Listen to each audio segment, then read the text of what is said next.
El 22 de junio de 1941, una gigantesca fuerza alemana cruzó la frontera soviética con una misión que parecía posible en pocas semanas: avanzar por los países bálticos y llegar hasta Leningrado. Pero detrás de aquella ofensiva comenzaba una campaña que terminaría atrapando a ejércitos y civiles en años de destrucción y desgaste. ¿Cómo acabó una operación rápida convertida en una larga tragedia? Antes de continuar, dinos, ¿desde qué país nos estás viendo? En los primeros días de la Operación Barbarroja, el Grupo de Ejércitos Norte avanzó con una velocidad que sorprendió incluso a algunos mandos alemanes. Sus columnas atravesaron Lituania mientras las fuerzas soviéticas intentaban reorganizarse tras el impacto inicial. Sin embargo, detrás de los mapas que mostraban rápidas conquistas, comenzaban a surgir problemas de combustible, carreteras destruidas y distancias que aumentaban cada jornada. Al frente del Grupo de Ejércitos Norte se encontraba el mariscal Wilhelm Ritter von Lepp, un oficial veterano encargado de dirigir una fuerza compuesta por cientos de miles de soldados. Bajo su mando operaban poderosas unidades blindadas, ejércitos de infantería y apoyo aéreo. El objetivo parecía claro: derrotar a las fuerzas soviéticas en los países bálticos, asegurar las rutas de avance y abrir el camino hacia Leningrado antes del invierno. Pero alcanzar Leningrado significaba recorrer cientos de kilómetros a través de territorios donde cada puente destruido podía detener una columna completa. Las unidades soviéticas retrocedían, reorganizaban sus defensas y lanzaban contraataques para ganar tiempo. Mientras los vehículos alemanes avanzaban hacia el norte, las líneas de suministro quedaban cada vez más lejos. Aquella distancia comenzaría a convertirse en un enemigo silencioso de la ofensiva. Uno de los primeros grandes obstáculos apareció cerca de Raseiniai, donde unidades blindadas soviéticas intentaron frenar el avance alemán. Los combates demostraron que la campaña no sería simplemente una persecución de fuerzas derrotadas. Algunos tanques soviéticos sorprendieron por su resistencia y potencia. Aunque las fuerzas alemanas continuaron avanzando, aquellos enfrentamientos revelaron una realidad inquietante. El Ejército Rojo todavía podía reorganizarse y combatir. Tras superar las primeras líneas defensivas soviéticas, el avance continuó hacia Letonia y el río Daugava. Los puentes se convirtieron en objetivos decisivos, porque capturarlos intactos permitía mantener el ritmo de la ofensiva. Un retraso podía ofrecer tiempo al Ejército Rojo para establecer nuevas posiciones. En aquella carrera hacia el norte, cada día perdido aumentaba el riesgo de que Leningrado reforzara sus defensas y preparara una resistencia prolongada. Las unidades motorizadas avanzaban con rapidez, pero la infantería marchaba a un ritmo mucho más lento. Esta diferencia creó espacios peligrosos entre las fuerzas de vanguardia y las tropas encargadas de proteger las rutas de suministro. Además, los caminos deteriorados, el polvo y las averías mecánicas reducían progresivamente el número de vehículos disponibles. La ofensiva continuaba, aunque detrás de cada avance comenzaban a acumularse señales de desgaste. Mientras el Grupo de Ejércitos Norte avanzaba, el mando soviético comprendía que Leningrado estaba directamente amenazada. La ciudad tenía una enorme importancia industrial, política y simbólica para la Unión Soviética. Miles de habitantes participaron en la construcción de defensas, trincheras y obstáculos antitanque.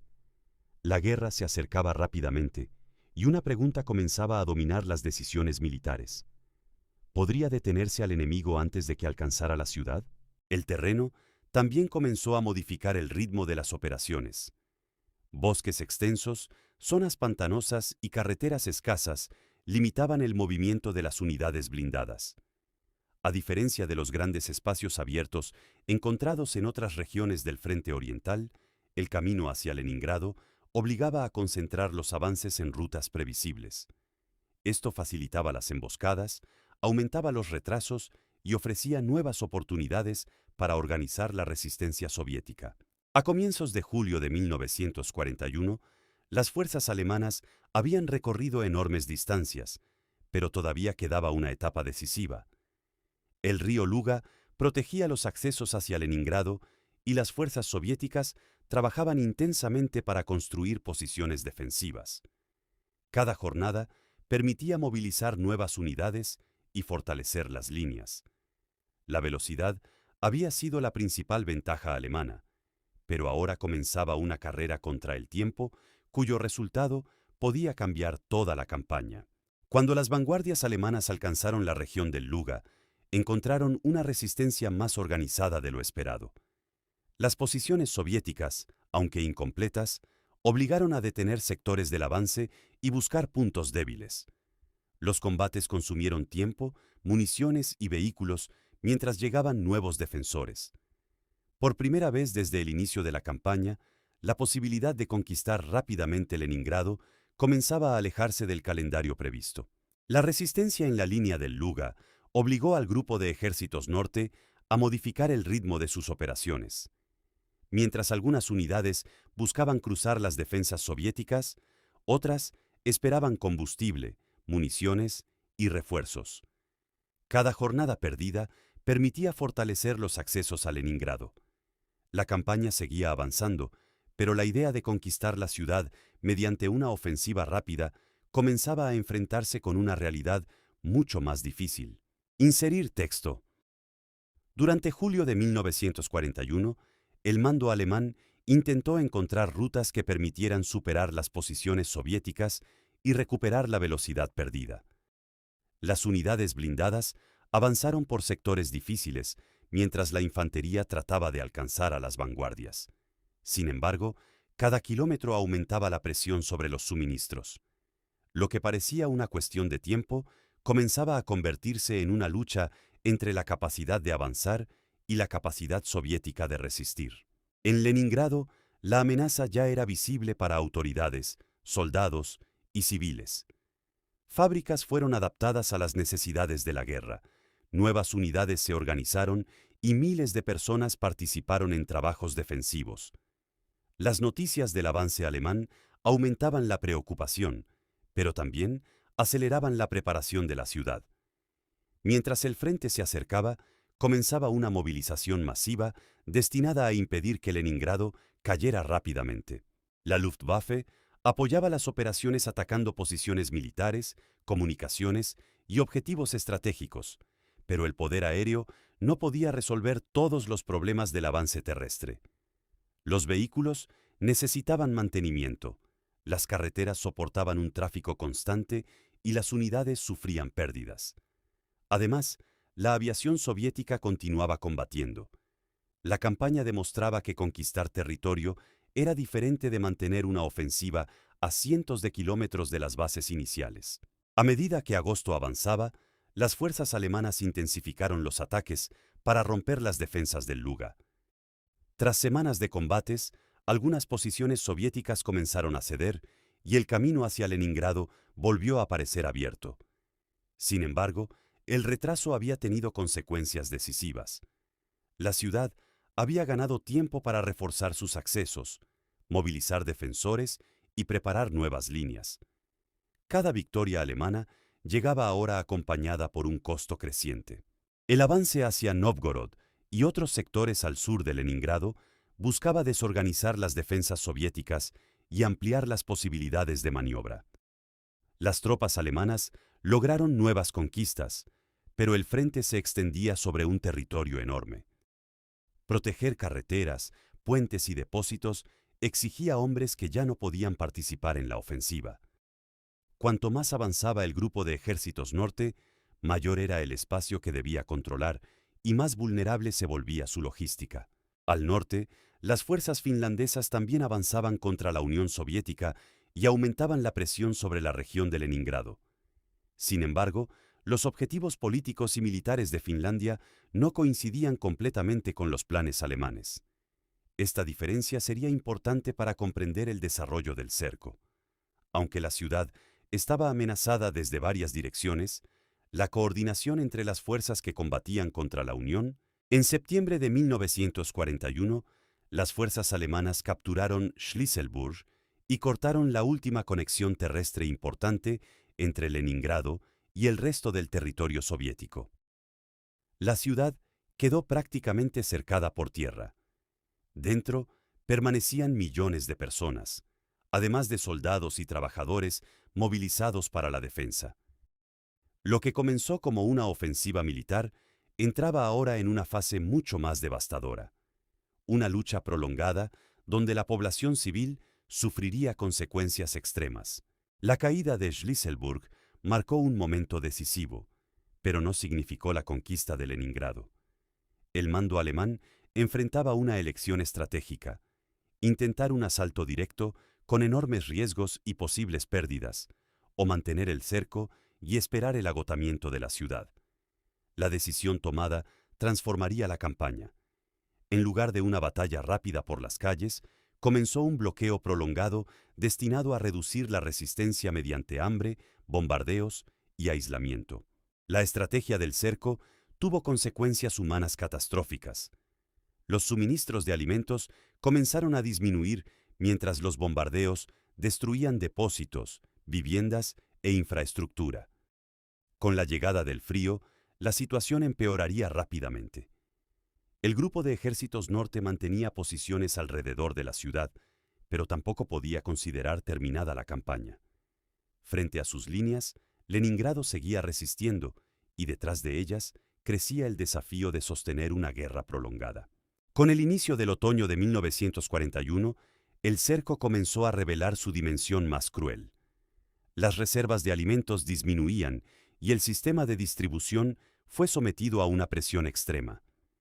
Dentro de Leningrado, las raciones tuvieron que reducirse mientras aumentaba el número de muertos. Fuera de la ciudad, el grupo de ejércitos norte mantenía el bloqueo y combatía nuevos ataques soviéticos. La esperada victoria rápida se convertía en una...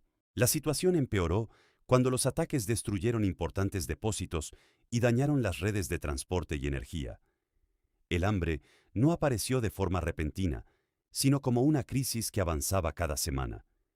Miles de civiles buscaron cualquier alimento disponible mientras las autoridades intentaban mantener funcionando fábricas y servicios esenciales. La ciudad seguía resistiendo, pero el costo humano crecía con rapidez y mostraba las consecuencias devastadoras de la estrategia de bloqueo. Cuando llegó el invierno, las temperaturas extremas agravaron una situación ya desesperada. La falta de combustible dejó viviendas sin calefacción y muchas tuberías dejaron de funcionar. Personas debilitadas por el hambre recorrían largas distancias para conseguir agua y alimentos.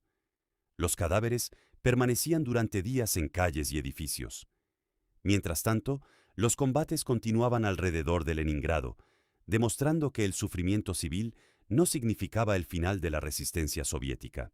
El lago Ládoga se convirtió en una conexión decisiva entre Leningrado y el territorio soviético. Durante los meses cálidos, barcos transportaban suministros y evacuaban civiles. Cuando el lago se congeló, comenzó a utilizarse una ruta sobre el hielo conocida como el Camino de la Vida. Camiones atravesaban aquella superficie bajo temperaturas extremas y ataques enemigos. Era una operación peligrosa, pero permitió introducir alimentos y sacar a miles de personas de la ciudad cercada. El Camino de la Vida no podía resolver por completo la crisis, pero impidió que Leningrado quedara totalmente aislada. Los conductores enfrentaban hielo frágil, tormentas, oscuridad y ataques aéreos mientras transportaban alimentos y combustible. En el viaje de regreso, evacuaban civiles, heridos y trabajadores.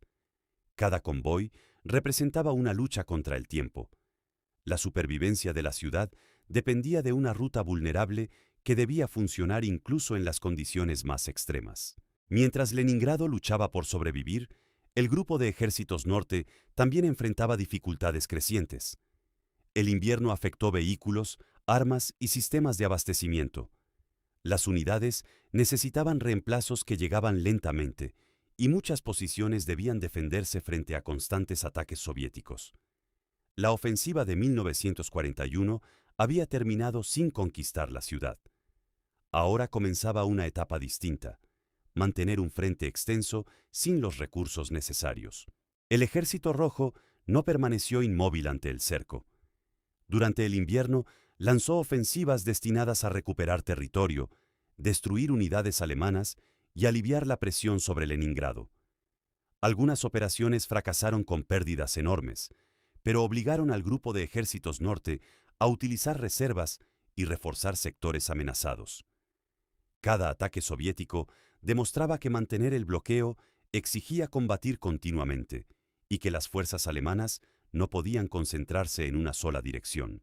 Al sur del lago Ilmen, una ofensiva soviética abrió una profunda penetración en las posiciones alemanas y amenazó las comunicaciones del frente. Tropas soviéticas avanzaron hacia la retaguardia mientras el mando alemán intentaba contener la crisis. Durante meses, ambos ejércitos combatieron en condiciones extremas. La batalla alrededor de Demyansk se convirtió en otra muestra de una guerra cada vez más costosa, donde mantener posiciones podía consumir tantos recursos. En Demyansk, decenas de miles de soldados alemanes quedaron rodeados temporalmente por fuerzas soviéticas. La Luftwaffe organizó un puente aéreo para transportar suministros y evacuar heridos mientras las tropas resistían dentro del cerco. Finalmente, un corredor terrestre permitió restablecer la comunicación. El éxito defensivo fue interpretado con optimismo por el mando alemán, pero también creó una peligrosa confianza en grandes fuerzas. La experiencia de Demyansk tendría consecuencias que superarían el frente del Grupo de Ejércitos Norte. La capacidad de abastecer temporalmente a las tropas rodeadas contribuyó a fortalecer una idea peligrosa dentro del alto mando alemán: resistir posiciones aisladas en lugar de ordenar retiradas oportunas. Meses después, esa confianza sería recordada en circunstancias mucho más graves. Mientras tanto, alrededor de Leningrado, el cerco continuaba sin ofrecer una solución militar definitiva.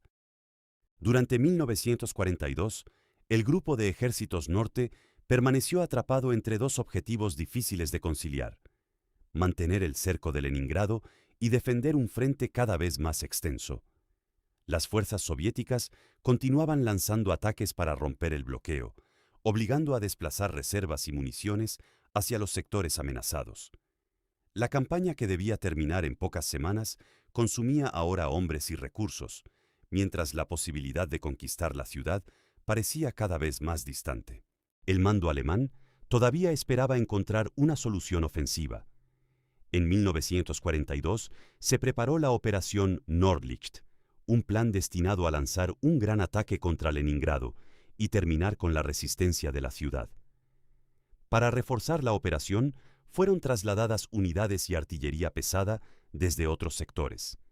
Sin embargo, antes de iniciar el asalto, una nueva ofensiva soviética obligó a utilizar aquellas fuerzas en una batalla defensiva que alteró completamente los planes alemanes. En agosto de 1942, el Ejército Rojo inició la ofensiva de Sinyavino con el objetivo de abrir un corredor terrestre hacia Leningrado. Las fuerzas soviéticas penetraron las líneas alemanas y amenazaron con romper el cerco. El Grupo de Ejércitos Norte respondió utilizando unidades destinadas originalmente a la Operación Nordlicht.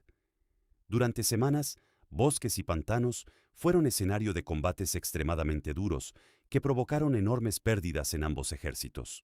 La ofensiva soviética de Sinyavino fue finalmente contenida, pero la victoria defensiva alemana tuvo un precio estratégico. Las tropas, municiones y reservas reunidas para atacar Leningrado habían sido consumidas en los combates. La operación Nordlicht quedó aplazada y nunca llegó a ejecutarse. La ciudad continuó cercada, pero también continuó resistiendo. Cada mes que pasaba fortalecía una realidad. El Grupo de Ejércitos Norte podía mantener posiciones, pero ya no imponer una solución decisiva. A comienzos de 1943, el Ejército Rojo lanzó una nueva operación destinada a romper el aislamiento terrestre de Leningrado. La Operación Iskra comenzó con ataques coordinados desde el interior de la ciudad y desde el frente exterior. Las fuerzas soviéticas avanzaron bajo una fuerte resistencia alemana, combatiendo por posiciones fortificadas y terrenos difíciles.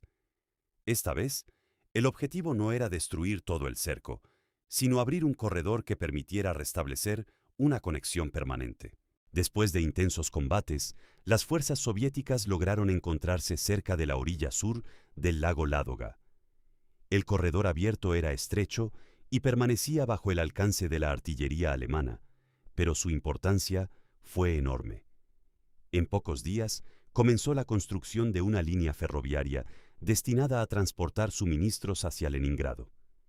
Por primera vez, desde septiembre de 1941, la ciudad recuperaba una conexión terrestre directa con el resto de la Unión Soviética.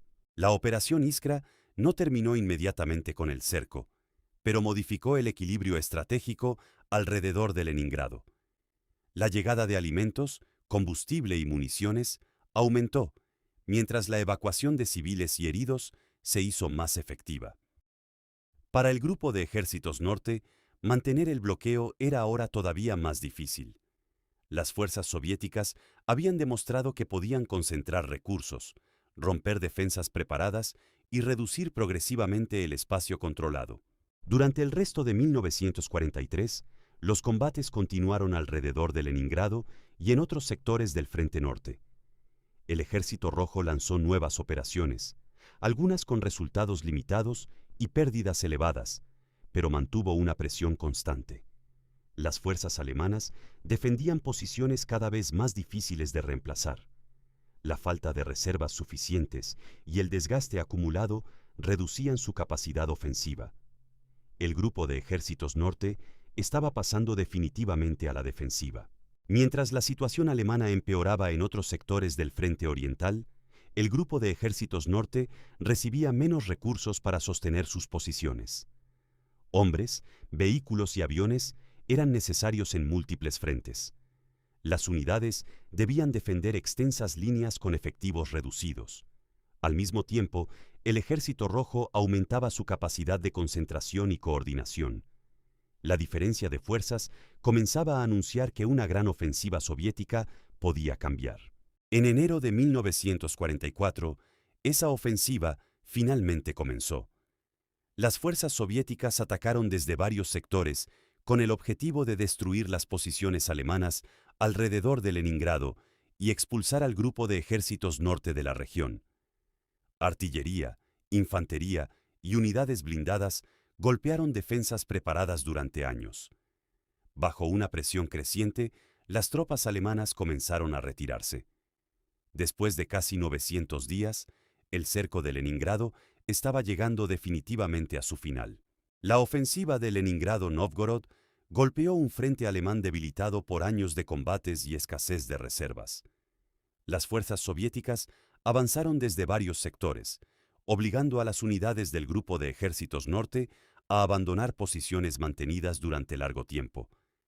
El retroceso no fue una retirada sencilla. Carreteras saturadas, ataques constantes y pérdidas de material dificultaban cada movimiento mientras el Ejército Rojo recuperaba rápidamente territorio. El 27 de enero de 1944, las autoridades soviéticas anunciaron el final completo del cerco de Leningrado. Después de casi 900 días de bloqueo, la ciudad había sobrevivido a una catástrofe humana de enormes dimensiones. Cientos de miles de civiles habían muerto principalmente por hambre, frío y enfermedades. Para el Grupo de Ejércitos Norte, aquel momento confirmó el fracaso de su principal objetivo estratégico y el inicio de una retirada que ya no podría detener fácilmente. La pérdida de Novgorod y el avance soviético obligaron al mando alemán a buscar nuevas posiciones defensivas. El objetivo era retirar las tropas hacia la llamada Línea Panther, un sistema preparado a lo largo de sectores de Estonia y la región de Pskov. Sin embargo, alcanzar esas defensas exigía mover unidades agotadas bajo constante presión enemiga. Cada día de retirada significaba abandonar territorio, equipos dañados y posiciones conquistadas con enormes pérdidas desde 1941. La retirada hacia la Línea Panther permitió estabilizar temporalmente algunos sectores del frente, pero no resolvió los problemas fundamentales. El Grupo de Ejércitos Norte tenía menos soldados, menos vehículos y una capacidad limitada para reemplazar sus pérdidas. Frente a sus posiciones, Las fuerzas soviéticas aumentaban su superioridad. La guerra había cambiado por completo. Aquella formación que avanzó hacia Leningrado en 1941 luchaba ahora para evitar ser destruida durante el retroceso. Durante la primavera de 1944, los combates se concentraron en los accesos a Estonia y en torno a la ciudad de Narva. Las fuerzas alemanas intentaron contener nuevos avances soviéticos utilizando posiciones defensivas y unidades procedentes de distintos territorios europeos. Los ataques y contraataques causaron graves pérdidas. Aunque el frente resistió durante meses, cada batalla consumía recursos que Alemania tenía mayores dificultades para reemplazar en una guerra cada vez más desfavorable. Más al sur, la situación del frente oriental estaba a punto de sufrir una transformación todavía mayor. En junio de 1944, el Ejército Rojo lanzó la Operación Bagration contra el Grupo de Ejércitos Centro. La ofensiva destruyó numerosas unidades alemanas y abrió una enorme brecha en el frente. Para el Grupo de Ejércitos Norte, las consecuencias fueron alarmantes. Su conexión terrestre con otras fuerzas alemanas comenzaba a quedar seriamente amenazada. Mientras el Grupo de Ejércitos Centro retrocedía bajo el impacto de la ofensiva soviética, las fuerzas del norte quedaban expuestas a un peligro creciente. El Ejército Rojo avanzaba hacia los países bálticos y amenazaba las rutas que conectaban al Grupo de Ejércitos Norte con Prusia Oriental. Una retirada temprana podía reducir el riesgo de aislamiento, pero las decisiones del alto mando alemán limitaron la libertad de movimiento y prolongaron la defensa de territorios cada vez más vulnerables.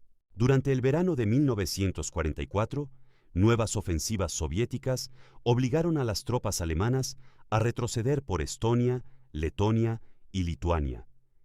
Ciudades, carreteras y puertos adquirieron una importancia decisiva para mantener las comunicaciones y evacuar unidades. Sin embargo, el espacio disponible disminuía rápidamente. El Grupo de Ejércitos Norte intentaba conservar un corredor terrestre hacia el oeste, mientras el Ejército Rojo concentraba fuerzas para alcanzar la costa del Mar Báltico. En septiembre de 1944, Finlandia firmó un armisticio con la Unión Soviética y abandonó la guerra contra los aliados. Este cambio estratégico alteró todavía más la situación en el norte de Europa. Alemania tuvo que retirar fuerzas de Finlandia mientras aumentaba la presión soviética en los países bálticos.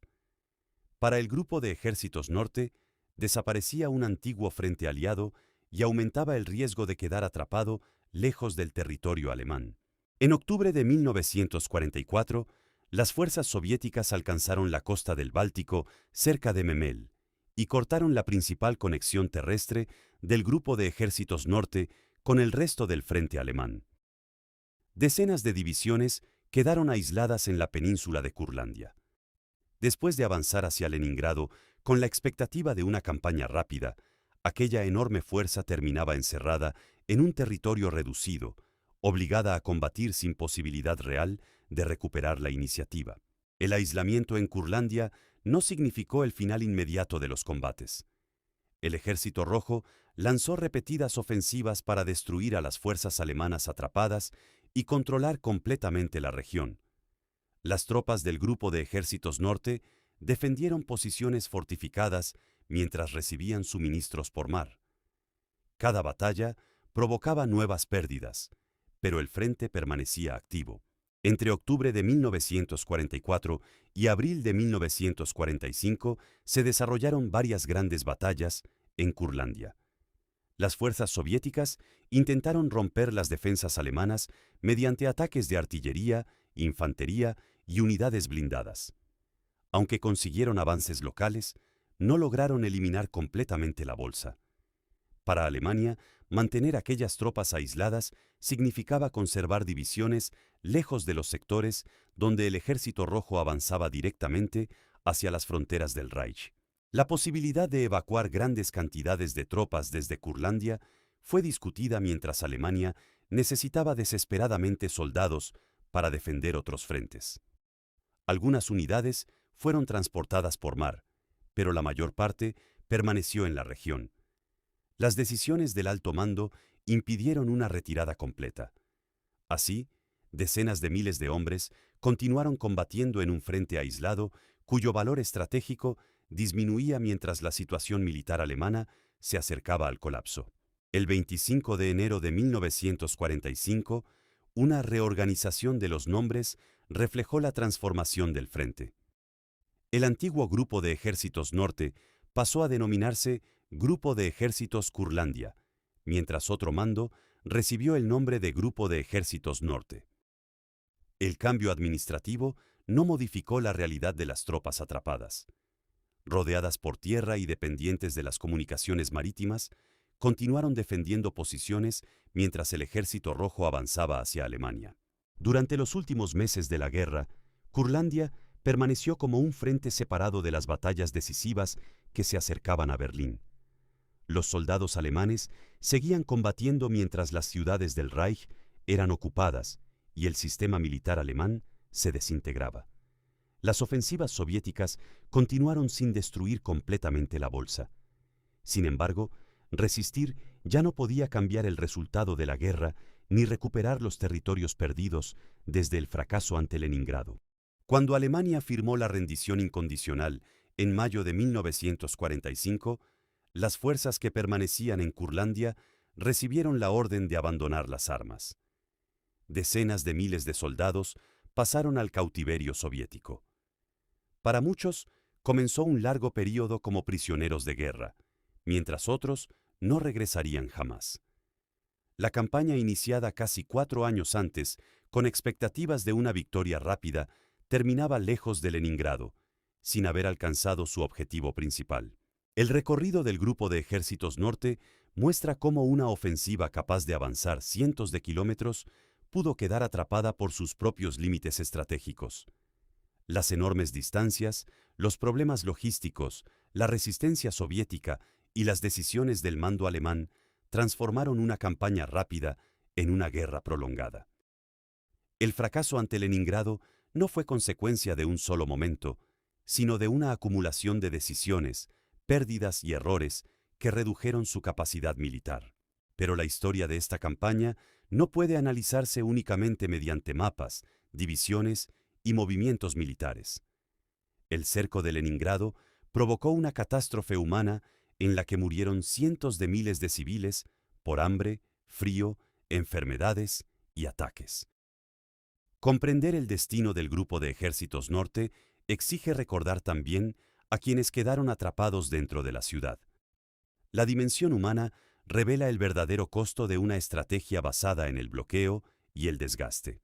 Desde el avance por los países bálticos hasta el fracaso ante Leningrado y el aislamiento final en Curlandia, la historia del Grupo de Ejércitos Norte demuestra las consecuencias de una guerra de conquista marcada por decisiones estratégicas y un enorme sufrimiento humano.